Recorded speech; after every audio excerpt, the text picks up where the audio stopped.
പൊതുവിൽ അത് ഒരു കേരള വിദ്യാഭ്യാസ ചട്ടങ്ങളിലുള്ളതാണ് ഈ അവധി ദിവസവും മറ്റ് കാര്യങ്ങളൊക്കെ. പക്ഷെ ഇപ്പോൾ ഒരു പ്രശ്നം നമ്മൾ മനസ്സിലാക്കിയാൽ ജൂലൈ ആണ് അവധിക്കാലം കഴിഞ്ഞ് സ്കൂൾ തുറക്കുന്നത്.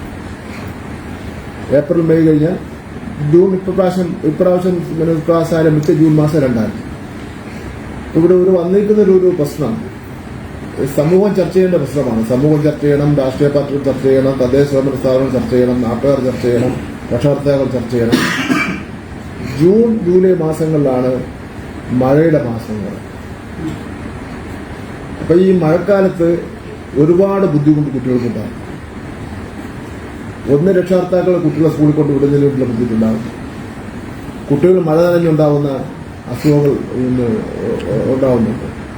പലപ്പോഴും ജില്ലാ കളക്ടർ രാത്രി എത്ര മണിക്കാണ് അവധി പ്രഖ്യാപിക്കുന്നതെന്ന് ചോദിച്ച് കൊണ്ട് രക്ഷകർത്താക്കൾ വിളിക്കുന്നതിനെ ഉറപ്പുവരുത്തിരിക്കേണ്ട സ്ഥിതിവിശേഷം ഉണ്ടാകുന്നുണ്ട്.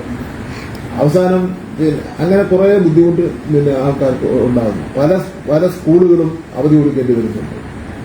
ഈ മഴ കടുത്തു വരുന്ന അവസരത്തിൽ താൽക്കാലിക ദുരിതാശ്വാസ ക്യാമ്പുകളായിട്ട് സ്കൂളുകളെ ഉപയോഗിക്കുന്നു. ഇങ്ങനെയൊക്കെയുള്ള പ്രശ്നങ്ങൾ ഈ ജൂൺ ജൂലൈ മാസങ്ങളിൽ ഉണ്ടാകുന്നു. അപ്പൊ അങ്ങനെയാണെങ്കിൽ നമുക്ക് ഏപ്രിൽ മെയ് മാസം അവധി കൊടുത്താൽ എങ്ങനെ ഇരിക്കും? 2 മാസം അങ്ങോട്ടും ഇങ്ങോട്ടും തിരിച്ചിട്ടാൽ ആവുമെന്നെ സംബന്ധിച്ചിടത്തോളം വിദ്യാഭ്യാസ മന്ത്രി എന്നുള്ള നിലയിൽ വ്യക്തിപരമായ എന്റെ ഒരു ആലോചനയിൽ ചില വിദ്യാഭ്യാസ പണ്ഡിതന്മാരെല്ലാം നിർദ്ദേശിച്ചിട്ടുള്ള കാര്യമാണ്. ഇതിപ്പോ ഞാനിത് പറഞ്ഞു വിചാരിച്ചിട്ട് ഇപ്പോഴേ ഇതിനെ സംബന്ധിച്ചിടത്തോളം നെഗറ്റീവ് ചർച്ച വേണ്ട. നമുക്ക് ഇത് ചർച്ചയ്ക്ക് വേണ്ടി